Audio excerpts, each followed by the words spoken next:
कर्पूर गौरम करुणावतारम संसार सारम भुजगेंद्रहारम सदा वसंतम विद्यारविंदे भवम भवानी सहितं नमामि मंदारमाला कलितालकार्ये कपालमालांकित सुंदराय दिव्यंबराय च दिगंबराय नमः शिवाय च नमः शिवाय काळी लोटांगण वंदिन चरण डोळ्यान पाहिन रूप तुझे प्रेमे अलिंगिन आनंदे पूजिन भावे ओवाय नमणे नमः त्वमेव माता पिता त्वमेव बंधुच सखा त्वमेव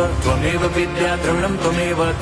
सर्वं मम देवदेव कायेन वाचा मनसेन्द्रियैर्वा बुद्ध्यात्मना वा प्रकृति स्वभावात् करोमि यद्यत् सकलं परस्मै नारायणायति समर्पयामि अच्युतं केशवं राम नारायणं कृष्णदामोदरं वासुदेवं हरिं श्रीधरं माधवं गोपिका वल्लभं जानकी नायकं रामचन्द्रं भजे हरे राम राम राम हरे हरे हरे कृष्ण